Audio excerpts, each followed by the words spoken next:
Hey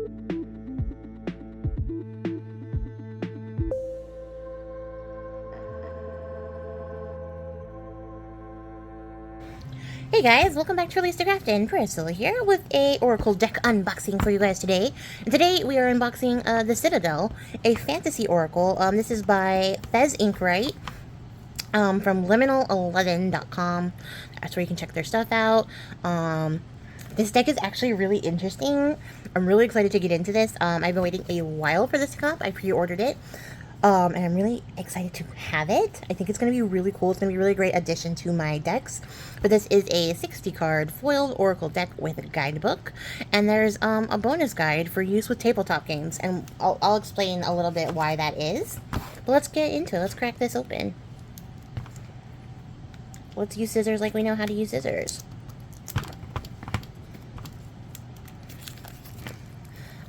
I'm really excited for this. I think it's going to be probably one of the more unique decks in my collection. I don't have a lot of decks that really break the shape mold. Like, I don't have, like, a round card deck. I would love a round card deck. If you have a favorite round card deck, like, recommend it. I don't know how to open this. You guys, we're going to figure it out together. Ooh, that's fancy. Look at that. Magnetic bottom. Oh. And it's, like, decorated inside, too. So, I love that. Commitment to the bit. This is in Latin, I can't read it, but it looks cool. Kind of love that. That's a cool box. And then, this is just really pretty. Look at this artwork. I love this. The art style on this is really nice. And you'll see what I mean by the, like, special shape in a second. But I love that. Look at the little bees. That's cute. And then we have a little, oh, we have a little buffer here, and a chunky, like, guidebook. Look at that. That's intense. Ooh, and there was a little bottom buffer too. I wonder if I'll need that in the future, or if it'll just rattle around in here. YOLO. So yeah, we have the deck. Let's get the little plastic, and you can see it's got a very unique card shape, and I love that. It has inspired me to find more. So if you have a deck that has an interesting shape to the cards, let me know what it is, and I will check it out. This is thick. Like, she's thick, guys. I don't know. I'm gonna deal with all this information. But already it's a win in my book because there's a full color photo of the card in the book, and that's amazing. So there's some spreads here in the back. There's some in-game fortune telling.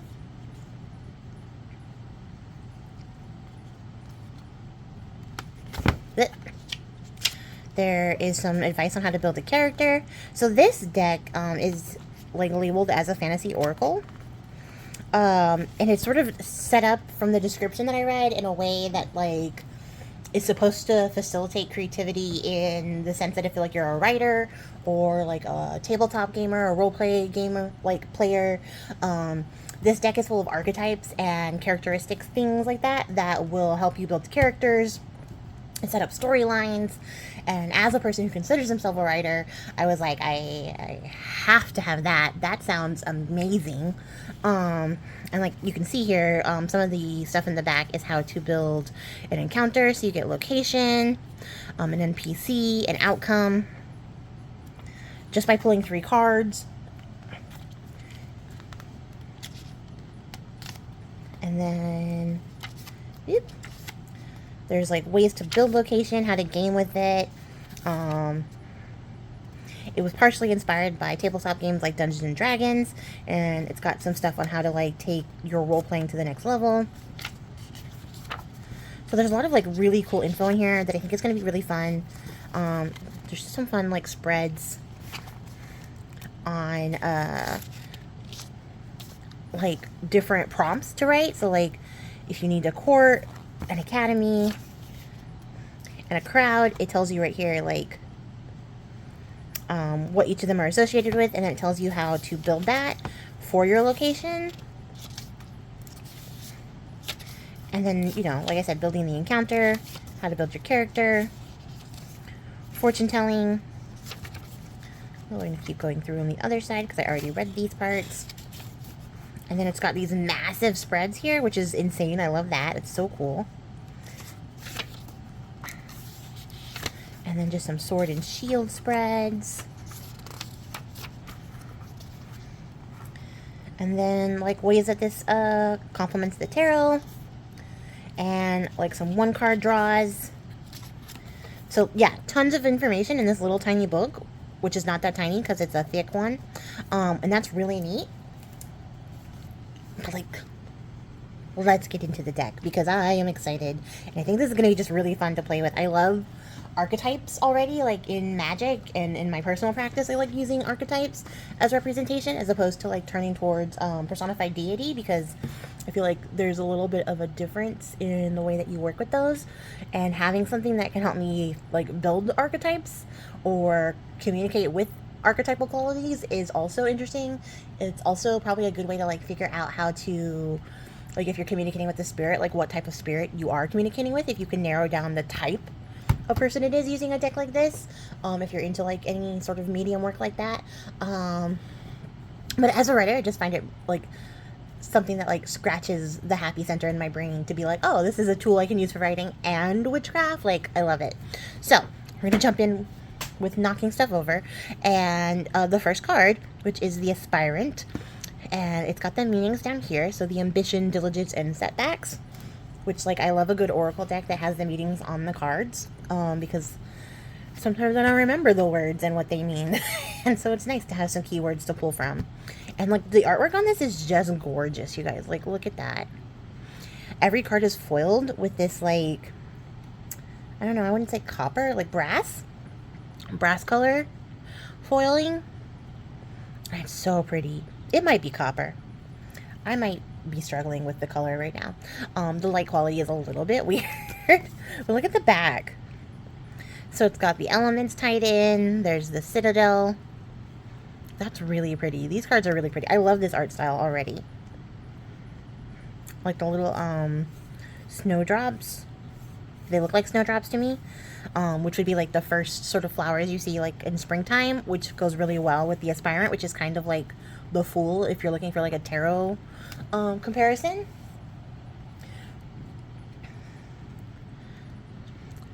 So I think it works together and makes sense, is what I was trying to say before my brain just stopped communicating words to me. And then there is the Assassin.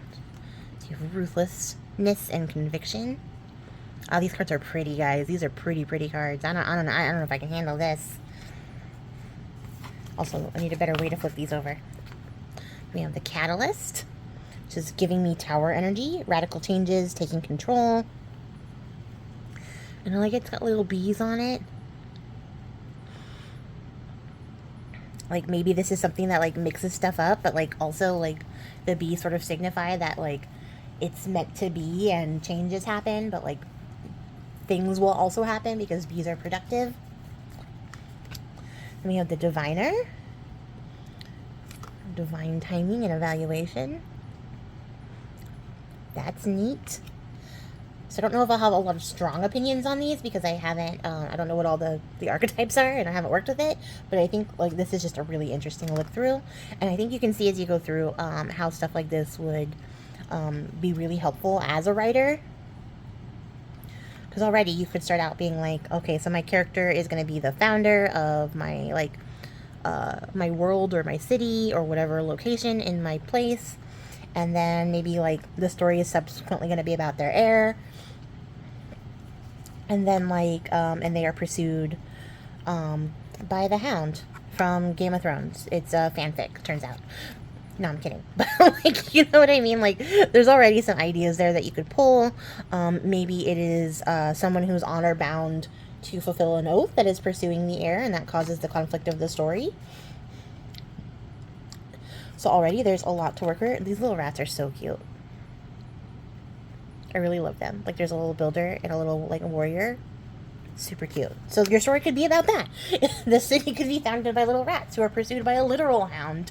A dog that, like, is chasing them because they're rats. But just, these cards are pretty. And I love the shape. The shape is so cool. And I love the shape because it also, like, lends to being like stacked. You know, like you can sort of stack your cards in a, like an interesting way. I don't know if you guys can see that very well because we're zoomed in. But like just the way that you can sort of tile them together will make your readings very like visually appealing.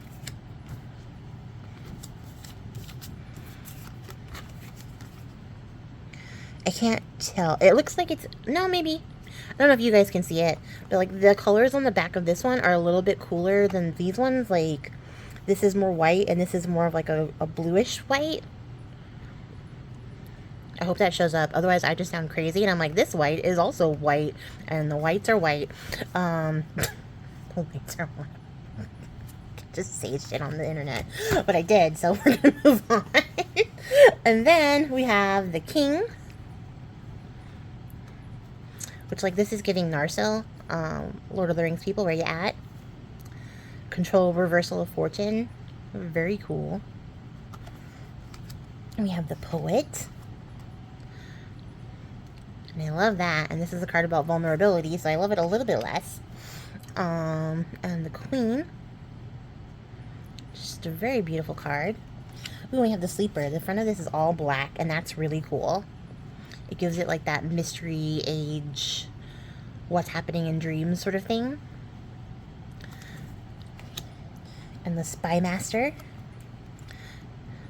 So like also this is like a great one if you're like looking at it from a writer perspective, because like is the raven the spy master? Like is it the one doing the spying, or is it the one bringing like the secrets to this person? Like there's just a lot going on here. Like you could pull from for like inspiration. Then we have the waker, and look at how beautiful that is. The sleeper and the waker. That's really pretty. These cards are so gorgeous. I love this. Also, like for my anime people, and I don't think there's that many of you here, but if you've ever seen Cardcaptor Sakura, the sleeper and the waker give me Cloud card vibes. So that's like a deep cut for anime people. And then we have the wise one. And the acolyte. That one's pretty. It's like offering, like an offering dish. And new projects and learning. Ooh, then we have the alchemist. Our little potion here with a little shell inside. What's interesting here is like there's almost like a representation for all the elements, because there's like an earth with the acorn and the oak leaf, and then there's air with the feather, words are so hard, the quill aspect, and then you have the water with the seashells and the little, of course, liquid of the potion. I'm gonna go with like bones for fire. Bones sound fiery, but also crystals are kind of fiery too, depending on how they're made. So like there's a little bit of elemental representation here on the alchemist, which makes sense. And then we have the archer for biding your time and planning ahead. So like, yeah, I think these are gonna be really cool just for like doing regular oracle readings. But also like, you know, if you're writing and you're stuck like in your story and you need to think about like what to do, you could pull this card and be like, okay, like maybe my characters are like barreling ahead too fast and they need to slow down, take their time, and maybe come up with some plans, and I can write about that. Like, you know, just a way to get unstuck, which I think is like the theme for this month on decks that I have obtained, is how to get unstuck. So we have the astronomer. I love the foiling on these cards. I think you guys can tell because I keep showing it to you on every card. But they're really pretty with the foiling. I love a good foil. I like metallics in general. Then we have the cartographer. So nice. I love having these like sort of archetypal energies to pull from too, because you could work with like one of these cards if you're trying to like build on this energy in your regular life. Just a champion. The enchanter, ooh, who might be a necromancer. And deception and trickery. Ooh, and then we have the guide. And the guide has like a bell as like a signal, so like are they calling up something from the water to like help them? Is that the guide, like the thing in the water? Is that like how it works? Or is the bell like part of the guide thing? I don't know. Like now I just want to go write like 1,200 different little stories about each of these cards, because they are doing their intended inspiration work. So we have the Order and the Patron. This is interesting too. Like, so the prompts are like mentorship and finances. And then like this has like I don't know what these are supposed to be, little tiny knives, I guess, or needles like stabbing through the hands as like a sort of a sacrifice, like as a person is like sacrificing their time and their energy to like do these things in order to like pass on their information or their wealth for like the benefit of others. And then we have the Priest, and this card is super foily. Whee! I love that. So like this could be like the sun or energy that they're working with. That's for perseverance and faith. You have the Scholar and the Sentinel, and I'm going to go faster now because I just looked at how long this has been. It's about to be a 50-minute review if I don't pick up the pace. So you have the Warrior, the Botanist. And I love that it says parenthood and legacy, because like if you are a person who's a parent, like this card would apply, right? Because you like nurture your children. They're like the little seedlings and they grow into fully fledged adult type plants. But also if you're just a person who is a plant mom, like you also do this thing, and you parent your plants and you take care of them and you water them and you feed them and you make them grow, like, or you help them to grow. You don't make them grow. That'd be weird. But you know what I mean? Like, there's different aspects of like parenthood that you can look at, and like where you can find that nurturing aspect in order to like encourage growth. And so I think that's a really interesting card for that. And then we have the Forgotten, and this card makes me uncomfortable. I think intentionally it's missed opportunities and the fear of failure. But I'm also like, where are you going? Or are you falling? How is this working? Also, that's an eye. What's that about? So yeah, that's just an interesting one. And then we have the Gambler. And you can see like this hand is like losing and this hand is winning, and they have all the gold and all the money, and this one has nothing. So there's a lot of really great visuals here. You have the Hunter.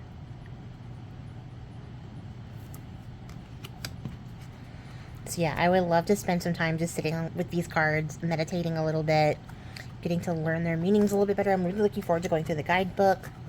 We have the Miser. Look at that. Like, your greedy little, like, heart that's all closed off.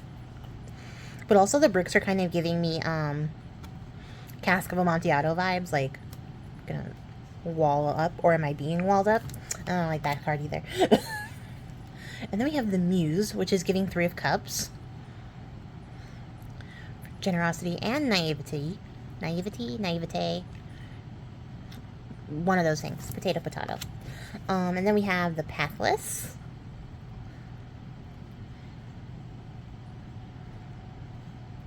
That's a really cool card.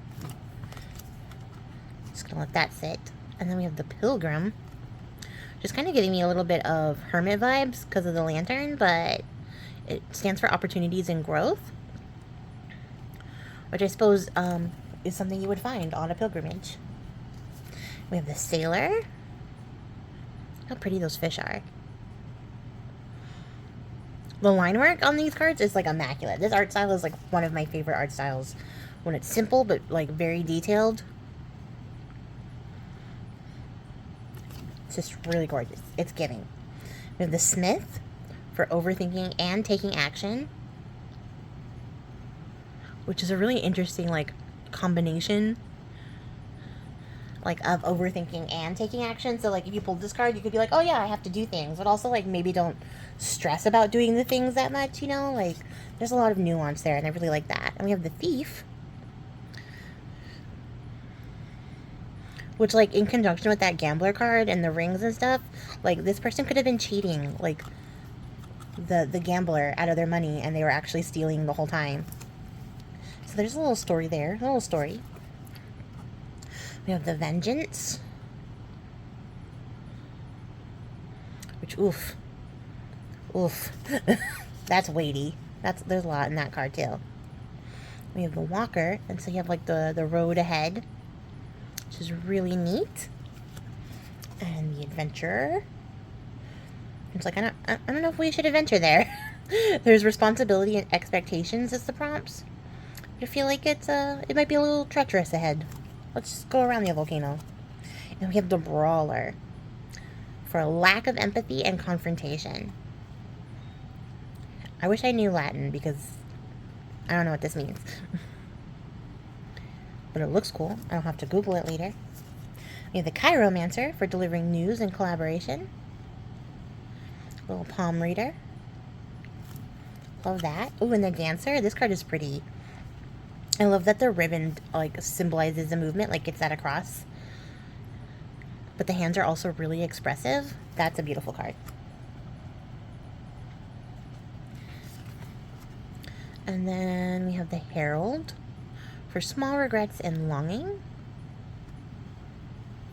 It's really interesting. This is giving me like Chunga and the Moon vibes, the little story of the rabbit I told in Storycraft. Check that out if you are interested in hearing that story.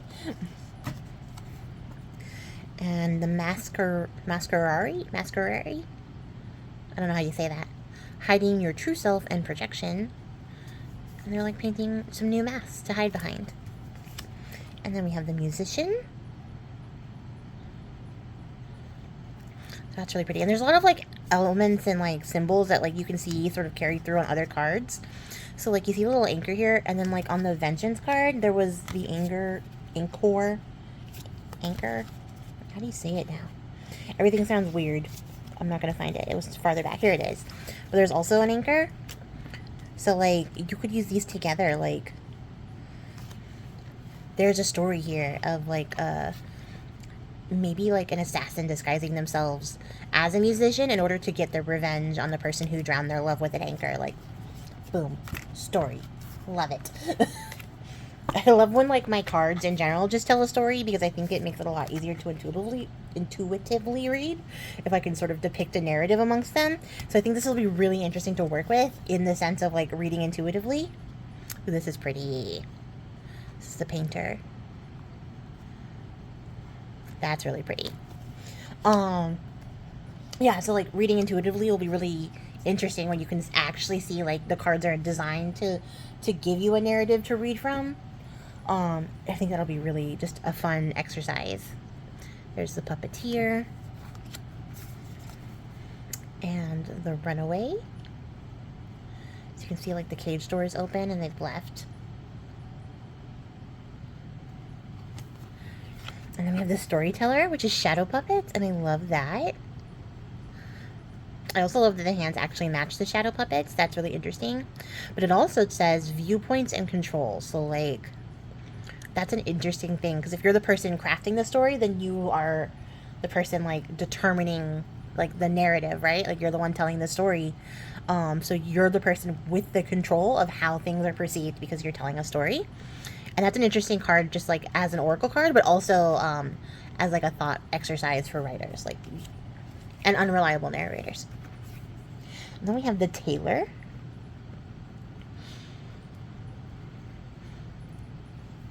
It's really pretty. These scissors I see, like, everywhere. These, like, bird-shaped scissors. And it makes me want them, but then I'm like, don't. You have, like, 700 scissors. You don't actually need more. And these are the Twins. Pretty. And then you have the Weaver. And nice to just see like some like other types of fiber crafts, I guess, depicted. Like there was a Tailor, there's a Weaver. And then we have the Witch. And I love this card. This card is stunning. So yeah.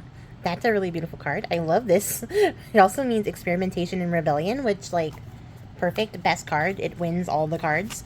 But yeah, that is the Citadel Oracle deck. a fantasy oracle by Fez Inkwright. So I would definitely recommend checking that out. Let me know what you guys thought in the comments below. If you consider yourself a writer, I would be interested if this would be like a deck that you would be interested in. Share your ideas there. And because I have to say it or people won't know, I'll link this in my Amazon storefront because I genuinely like it. And I think it's going to be something interesting for you guys if you are interested in picking up your own copy. I will link it there. And the link will be in the description box below. If you made it to the end of the video, I appreciate your faces. Look forward to hearing what you guys think about this. And I'll catch you guys all on the next one. Until then, happy crafting. Bye!